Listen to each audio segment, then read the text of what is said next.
you is going to be any good or not almost straight away, because a large part of it is almost all judged on.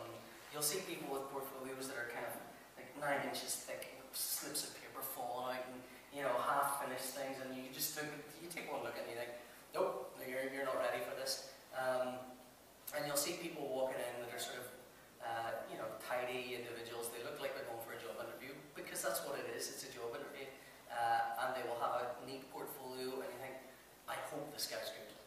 You really want them to be good. Sometimes they aren't, and you'll go, oh, you're not quite there yet. You can improve this. But 9 times out of 10, if you see someone dressed well with a kind of tidy, neat portfolio, it's very rare that the artwork inside isn't good enough, and it's a peculiar sort of.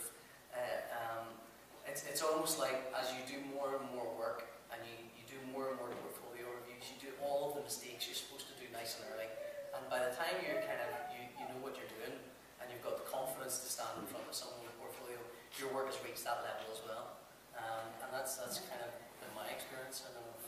Yeah, I definitely echo that. I mean, I started having portfolio reviews, in fairness, long before I really should have been showing my work to anyone.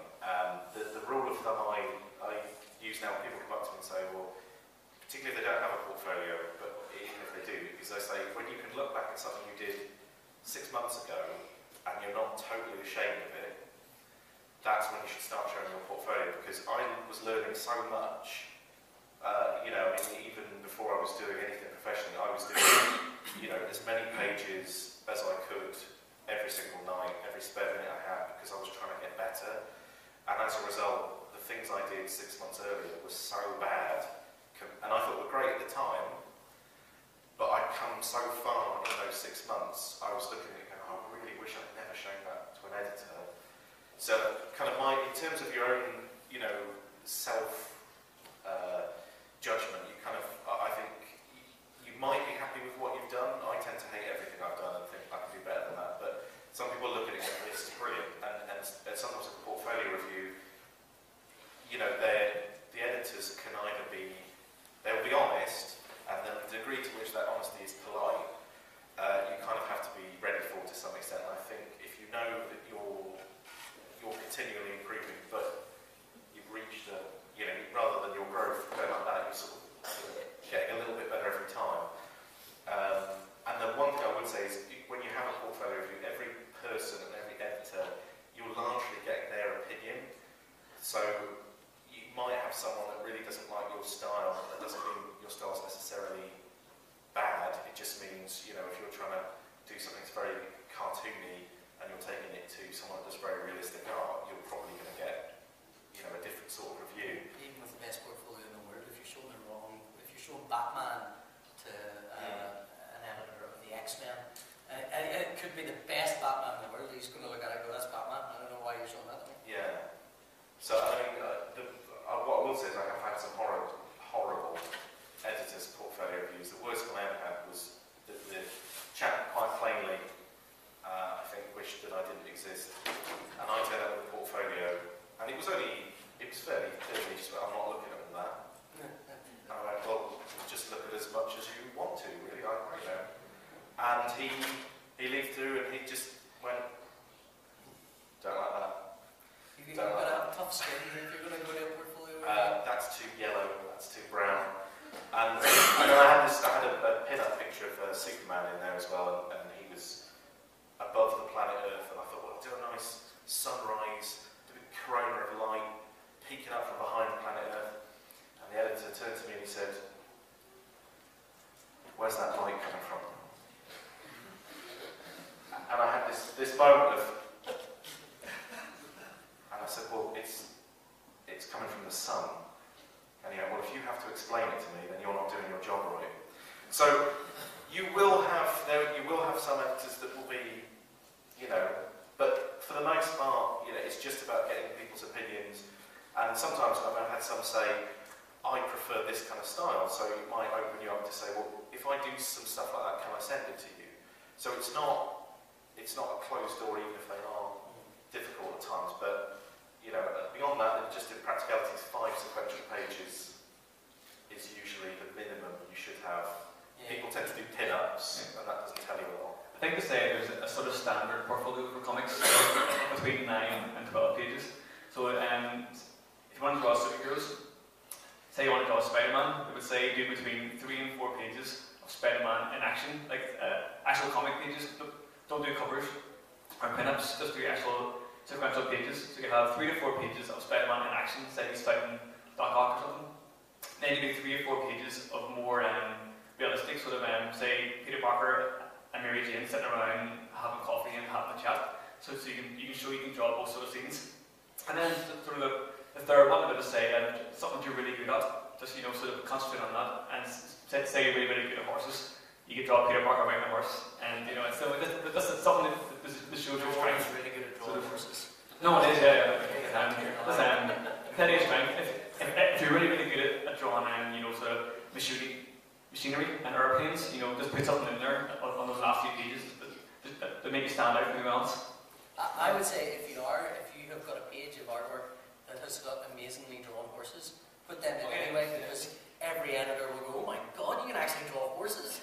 A few people can do that. Anyway. And one thing I will just say is because a lot of people, if they're trying to get into comics as well, particularly if you want to write, you're never going to get, an editor's not going to look at a script. No. Writing is by far the hardest thing to break in, but with all of it, the answer is usually the same thing, which is make your own comics, publish your own stuff. Put them online.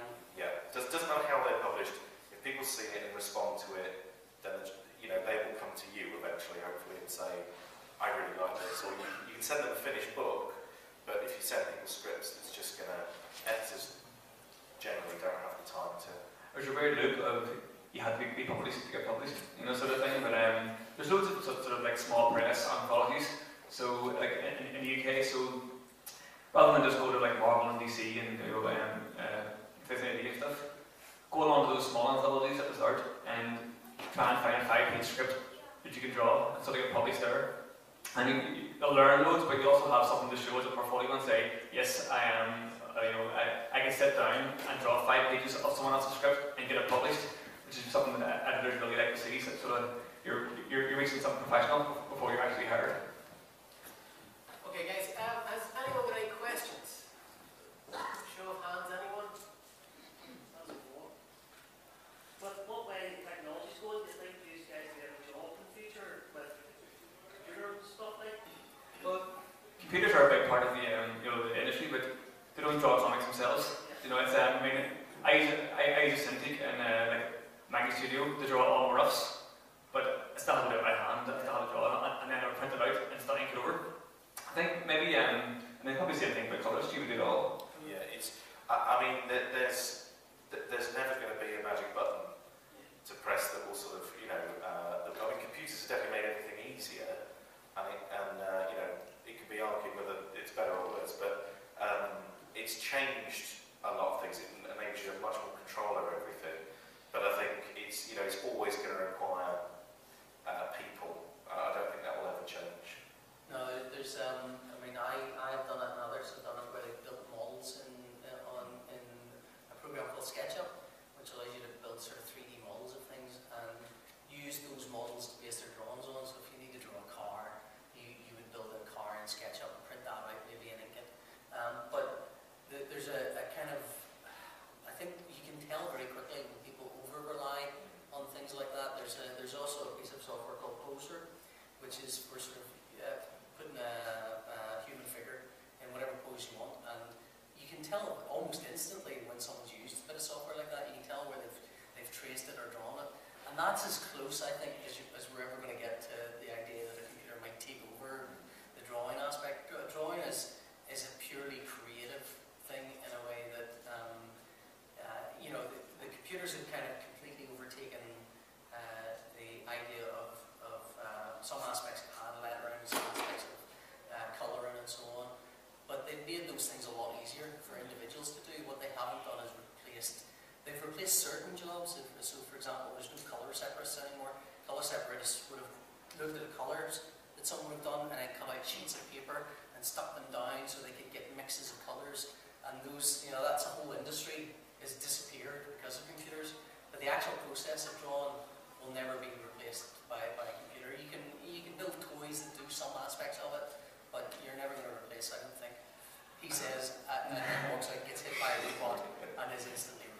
think something that has changed is you actually need to have some sort of computer skills.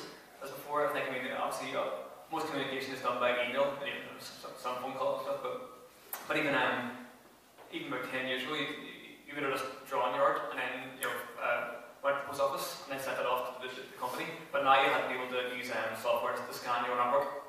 And I don't know any publisher that now accepts our work in post.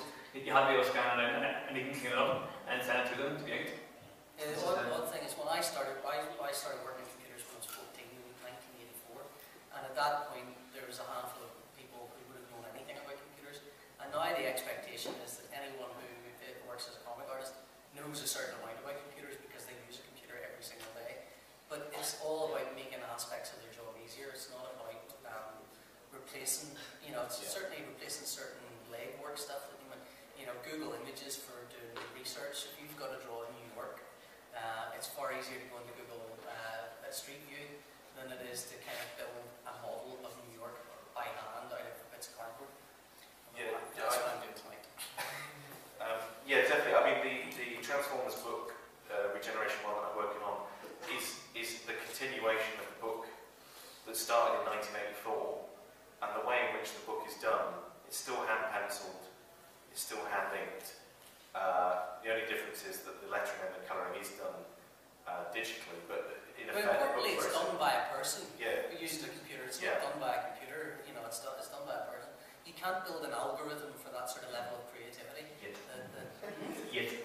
Well, I think if you ever can do, because I've seen programs that will do sort of full paintings. They'll do a full painting of a photo and so on. But you can tell very quickly, and also even if you look at any character that might be drawn by lots of different artists. So, for example, Judge Dredd, every artist draws him differently, and that's one of the things that people like. That's people like seeing the level of skill involved. No one's going to be impressed if a computer does it. No one's going to, it might sort of tell a story. It might, you can use something to do that. But comic creators are storytellers, and computers don't tell stories. I mean, you can obviously play DVDs and stuff, but they don't create stories themselves. Even actually in animation, where there's extensive use of computers all the way through in animation now, and CGI, all CGI things are still, animations are still done by people. The storytelling aspect of it's still done by people. So I think I think there's certain jobs that are going to disappear because they rely on certain aspects of technology that are going to change, and then there are certain jobs that are going to be made a lot easier, or actually made so easy that one person could do the job of 6 people. I think maybe the one job is sort of been taken over, but you see less inkers now sometimes. Yeah, well, that actually boils down to the fact that it's expensive. It's an expensive. Yeah. You've got to pay for 2 artists. And some artists can actually draw pencils so tight that they can scan them in and then darken them. But 20 years ago, you would have had to get those put in sort of a scanner that could pick up pencils. So that's one thing. But again, it's still the penciler's choice and still his job to darken it down. But because it's so quick, sometimes you can do it in 5 minutes. I hope we don't sound terribly defensive now, though. No. There are no computers going to take my job.